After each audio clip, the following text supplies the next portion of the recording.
Welcome to our Money Chats. You can reach us on Twitter at Our Money Chats. You can email us, ourmoneychats@gmail.com. Today's question and topic is having your you know what together. SH asterisk T. So we've had a couple conversations with some men and some women regarding our age group's ability to have their stuff together. Our age group for Generation Y is 1976 to 1995. Whether you like it or not, that's the age range of millennials. That is the original Generation Y age range. As time went on, people began to push that number down to those who were born in 85. Yes, people born in 85 are included, but so are people born in 1976. Those who are of 5 years of age by the time 1980 showed up were using computers, were introduced to technology. That's when it first became part of the school system, a part of education and learning.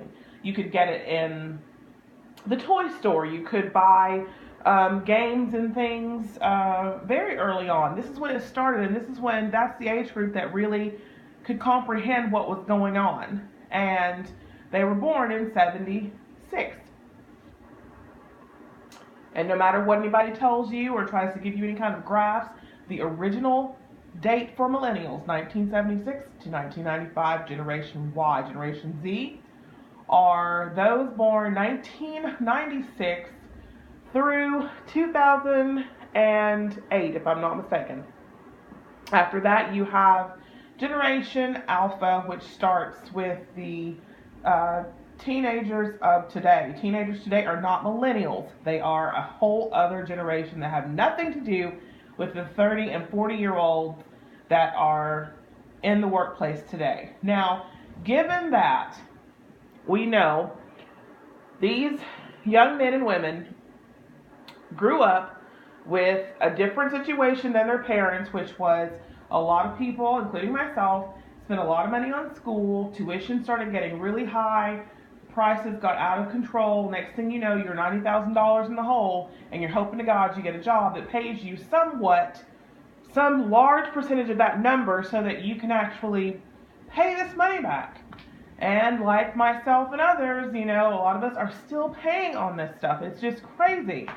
So the delay in buying homes and having a car and doing things that are so commonplace and so needed the way our society is structured, you really don't have a ton of green cities where you can just take a train to your work or a high-speed rail to your job. Those things aren't available to everyone. Even in a large city that I'm in, the rail system is so ancient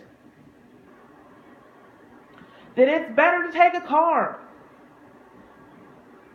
So, given that all of these people have had their adulthood delayed, a lot of people have kids when they are in their 20s, in their early 30s, and people still do that. They have children at this age. But a lot of my friends and people I know in my age group, Gen Y, don't have children. They're not even married. Only recent, which was last year, a year ago around this time, did I get one of my last non-married friends. She got married, leaving probably, I think, maybe 4 people that I know that I'm close to that are not married. 4. And I have a lot of friends, and I don't mean like, I have my 600,000 friends on Facebook, my 600, my 5,000. No, these are people I see regularly. I see on the regular probably anywhere between 30 to 100 people just that I know that I'm going to see and I'm going to make time for in some form or fashion. Now, granted, we go out in large groups. All these people are married, and some of them are in their 50s.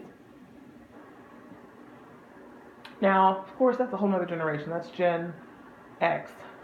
So given that all these people are married, and we've had this delay, but only 4 of my millennial friends are not married. Well, one of them is a Gen X, but it's just so rare. And during that time last year, I had met someone. Actually, I met someone in 2016 in November, and I've talked about that at length about what happened and how, just we're just going into today's topic about how this person just did not have their life together. And this is not to rag on this person or to say, oh, he's just horrible. This is not a complaint session. This is a what the hell is going on? Because what is happening is that I'm seeing a lot of, I see a lot of my friends that are married and everything, but then there are those of us who just, and this is happening to Gen Z as well, meeting these guys that don't really have their selves together. I'm seeing a lot of people whose delay is really prolonged. I don't know what's going on. I've been told that, certain people, are there excuses for men to not have their lives together? What are some of the basic things you should have by age 40? For me, I feel like you need to have a car. You need to have some kind of transportation, even if you're relying on the public transit system. Unless you live really close to everything you need, I still feel like you kind of need a car. You just need a car. And I also feel like most people need a small home, a small investment. Some kind of investment needs to have been made. If it wasn't in a home, then it's in a business. It's something that is leaning toward a future or retirement, just responsibilities just to accept, to prove that you are not immune in your brain to the fact that something could happen and you need that investment. Just have some savings, some investment, something. And what I'm finding is our men of late, these are